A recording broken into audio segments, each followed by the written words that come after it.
Blog Talk Radio. Welcome to Fearless Generations with Terry Sayer and Kelly Fox.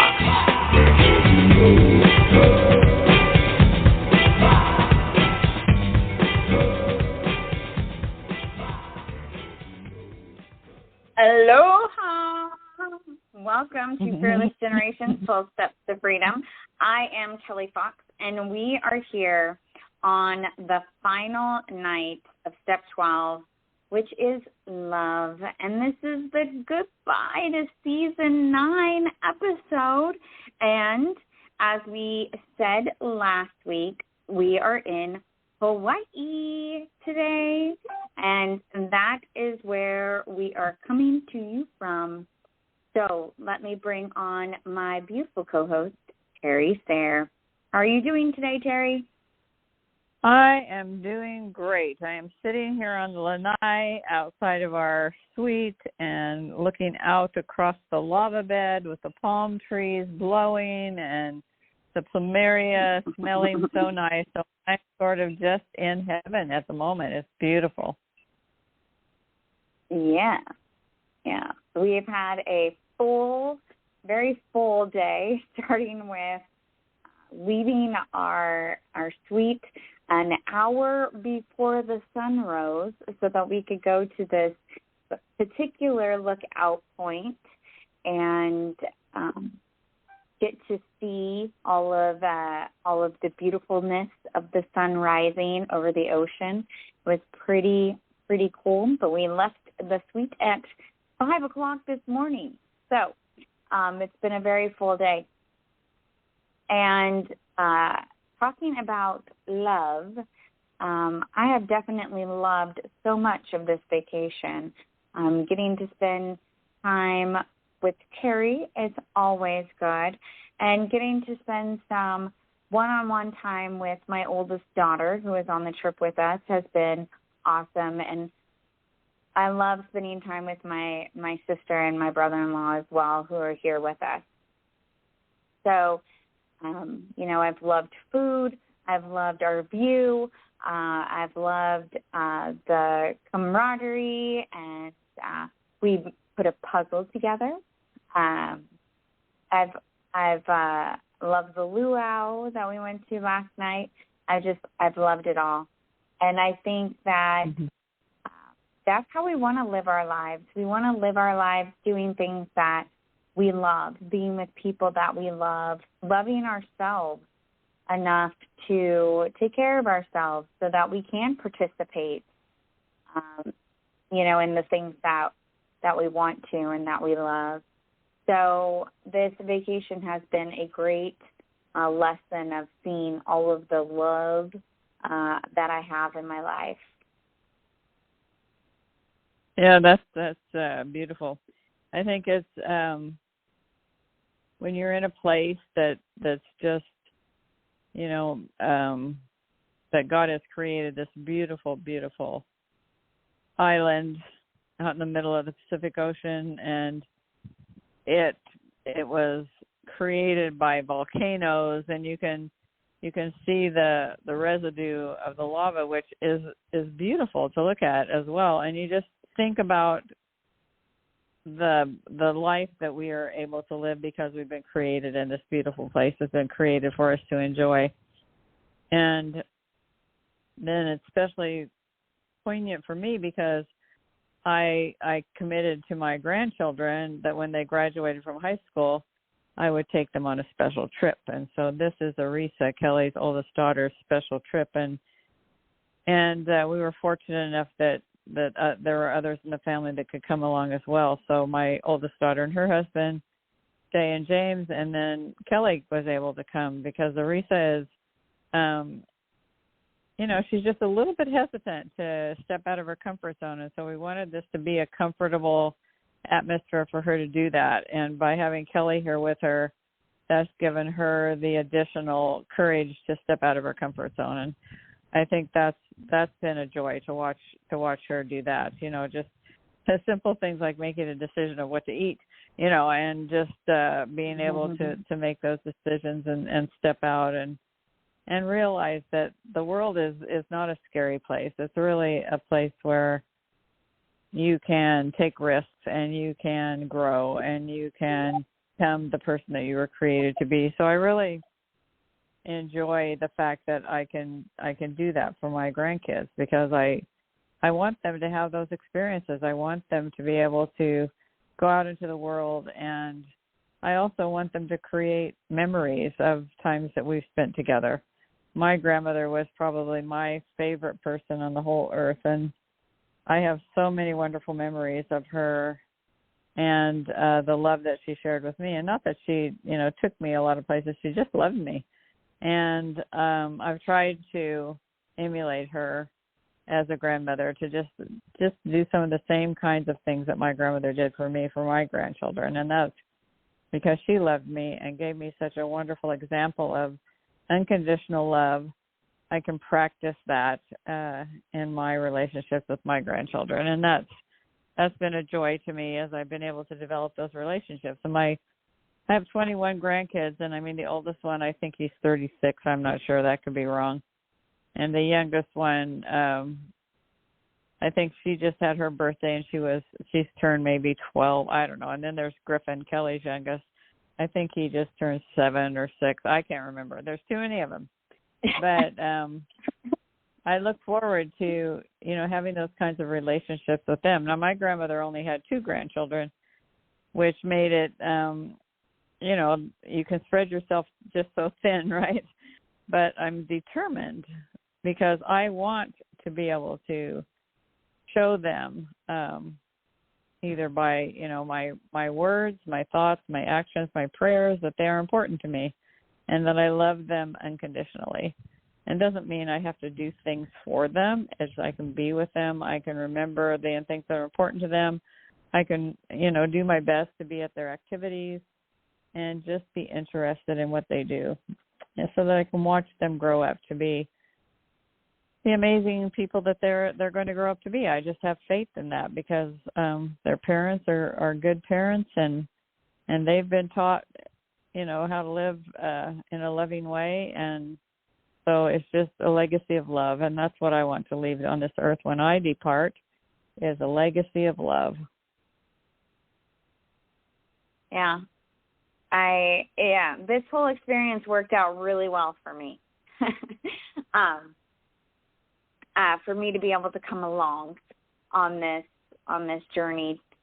I've had a lot of fun, and just, bonding more with everyone here. And I think that when we can take time to spend time together, and it doesn't have to be in Hawaii, but we just take time to really, or allow time to have a conversation, to ease in and get comfortable and more, I don't know what the right word is, but, familiar, I guess, with each other, so that it's easier to have conversations. It's easier to speak up and to share. And I think that's what Arisa is finding on this trip. She is not a very vocal. She can be a little subdued, but I think she's shown her excitement for the things that we've been doing and seeing, and her gratitude for being a part of this trip as well. I think that we have the things that are important to us. We have the things that we love. We have the things that bring us joy. And I think as we seek after doing more of that, or finding it in the mundane of each day, the better our lives are going to be. If this experience is, taught me anything, is that I really do want to spend more one-on-one time with my kids. And so how can I take that forward? Even in the daily acts, maybe I go sit with a kid and just, be a part of whatever they're doing, not try to take them out of what they're doing, but just being a part of what they're doing, or, even having some simple reminder of this trip around can help me remember,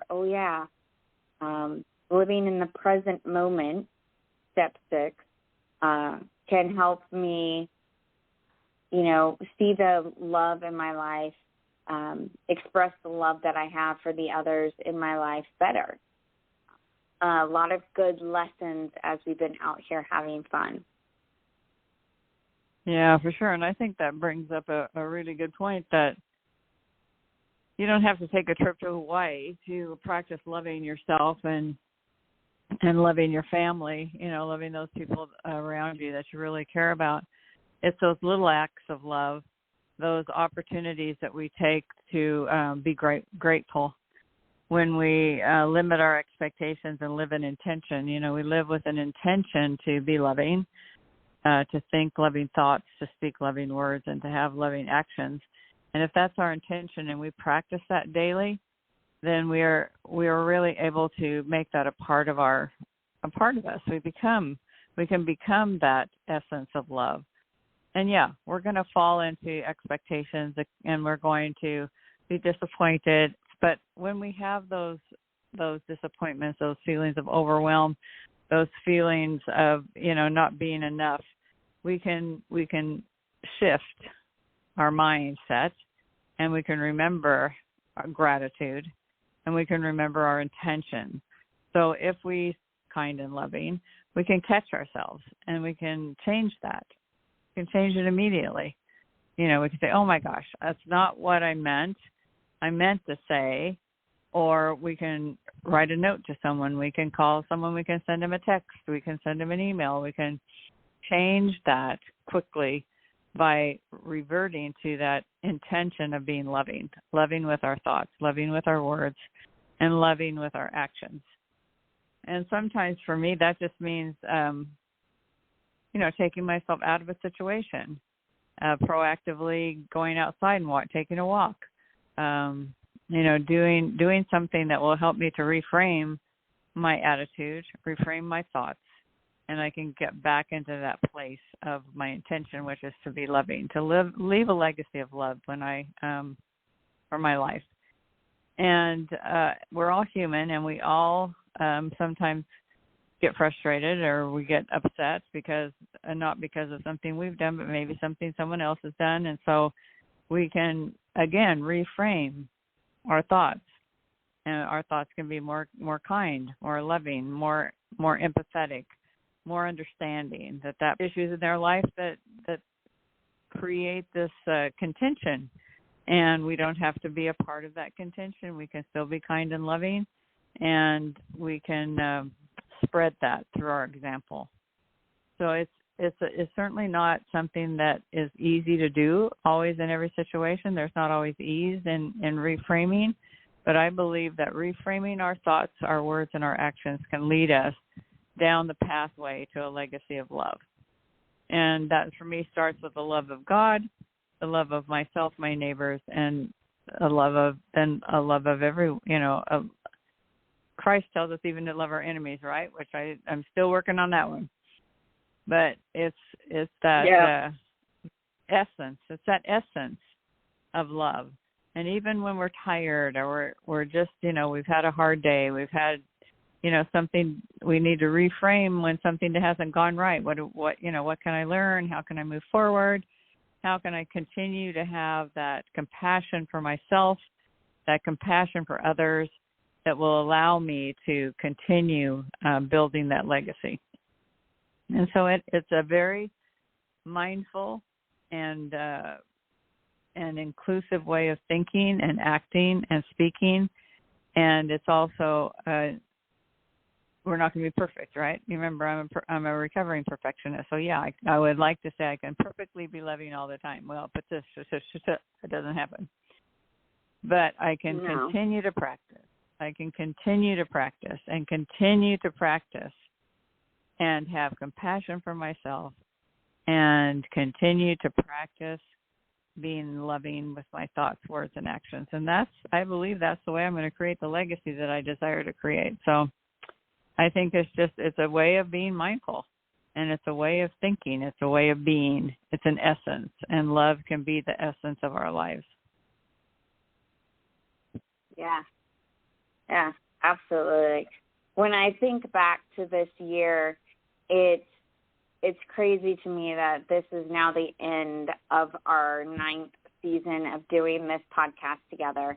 We have grown so much over the last 9 years, and I hope that you as our listeners have grown as well, that you've listened to these hundreds and hundreds of tools that have been shared with you from our guests, from us, and that you've found one to be supportive of you, that you've experienced change in your life, that you take action and risk with more ease, because that's ultimately what we want from you.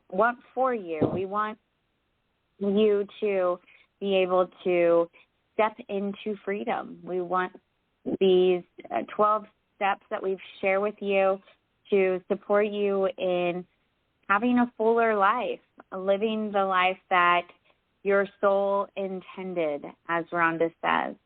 And we know that these fearless living principles, as well as tools that we share with you, support that kind of transformation. And so we really hope that if you're coming into, you found the podcast just now, or you missed some of the steps, don't worry, they're coming around again. Or you can always go and listen to the replays. All that information is there for you. And we would really love to hear from you and hear how the podcast has supported you. What tools have supported you, what guests have supported you.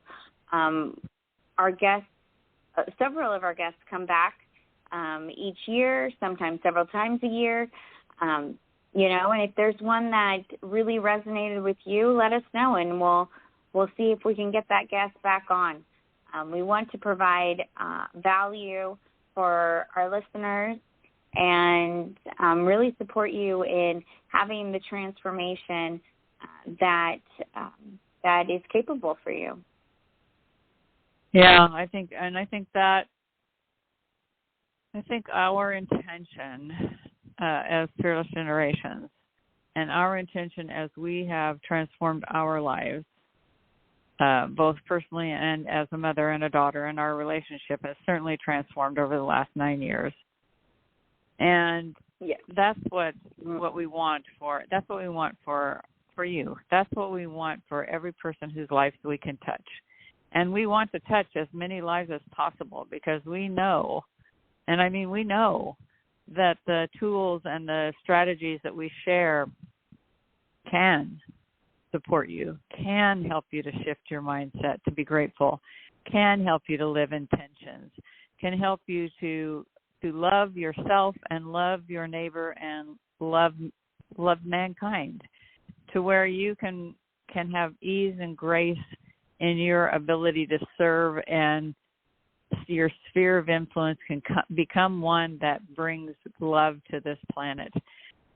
I believe that love and kindness, compassion, empathy, understanding, those are the qualities that if we can, as our group that we have influence over, as our networks, as Fearless Living coaches, that we can make the world a better place. We can. I know we can.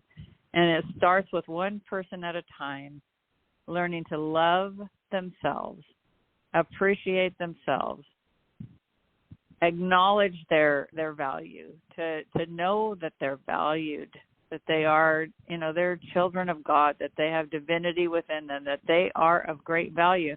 Knowing that, and then going out and sharing that with your mindset of gratitude, your mindset of kindness and compassion, your mindset of service, your mindset of doing, and service can be, anything, your job, your relationships with your family, serving others to also find that quality within themselves where they know they are of great value and that they are loved. And in turn, it's like the ripple when you throw a rock into a pond and it just ripples out, that ripple effect of you loving yourself and wanting to love others in a way to help them love themselves and then serve others.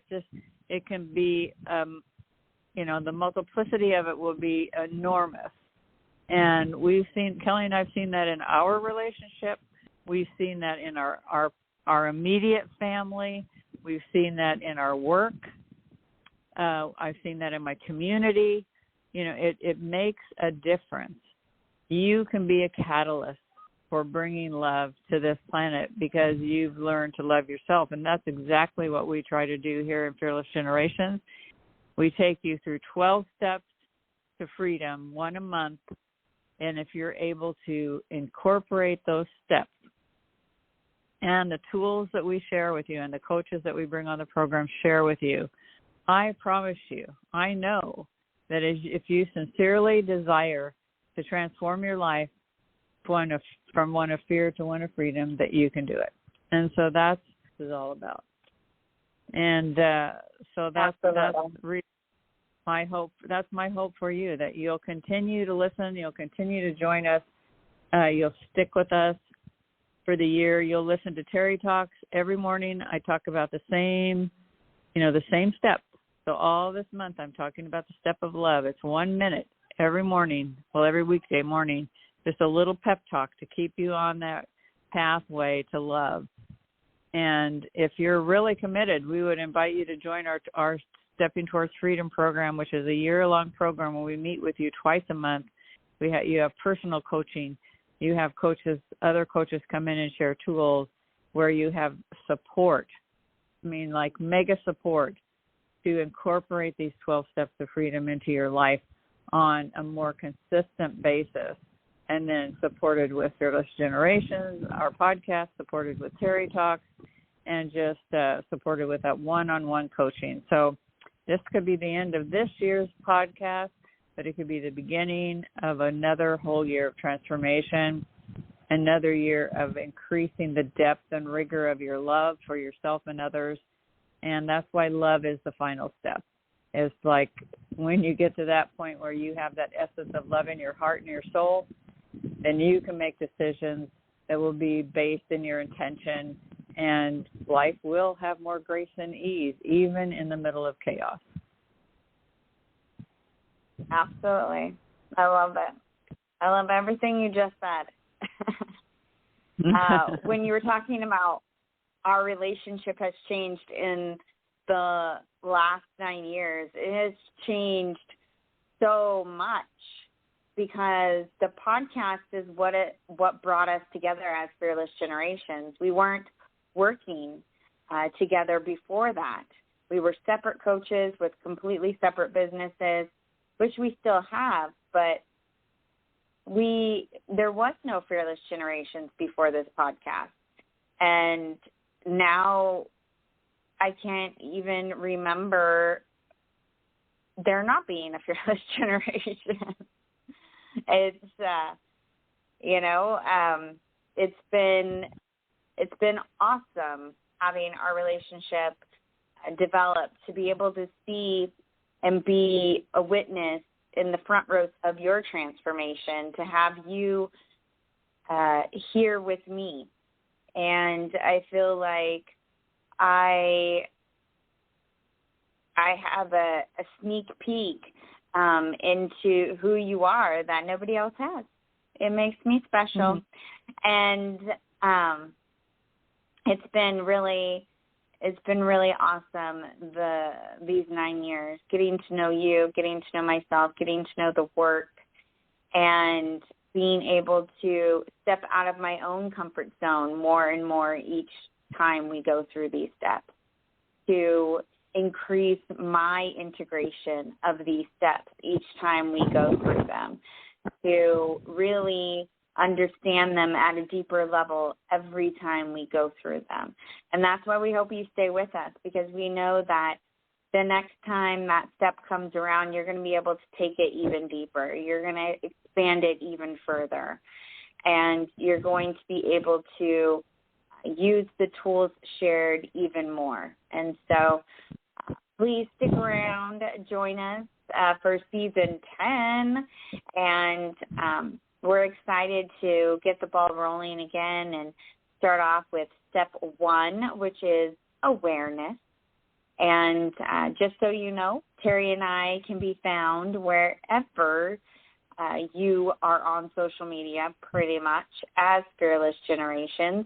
We are on Facebook, Instagram, and LinkedIn, and Pinterest, even YouTube. We're all over the place. And we would love for you to follow us there, to share comments. We also share lots of inspiration, quotes, articles, all on the step of the month, available to you on our social media platforms, so that you can even go further with a deep dive into what you can gain from that step of the month.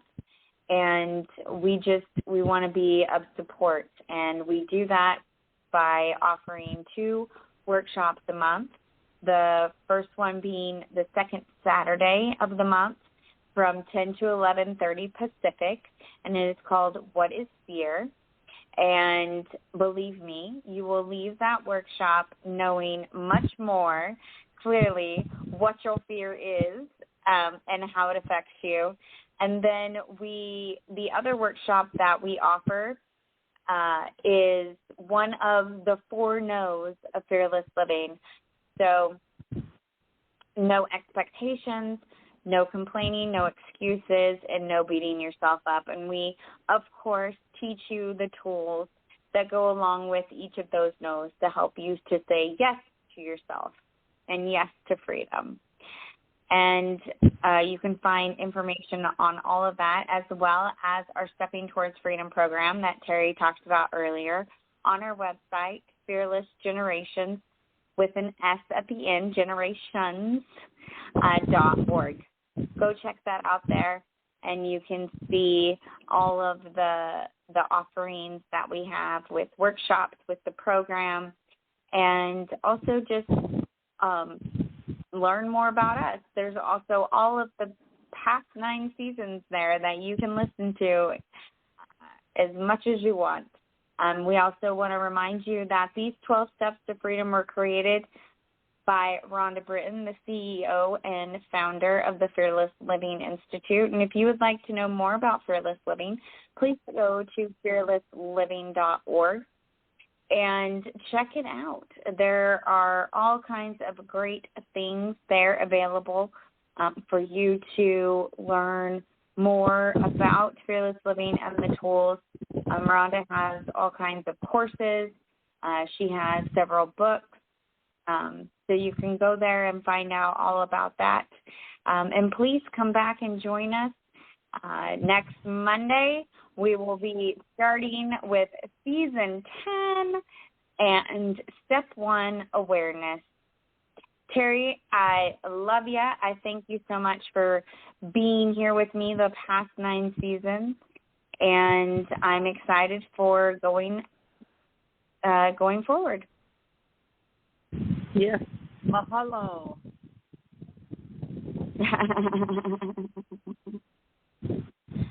Yeah. So here at Fearless Generations, we say farewell to Season 9, or we say aloha to Season 9, and we say aloha to Season 10. We thank you for being here with us. And until next time, everybody, be fearless. Good night, everybody.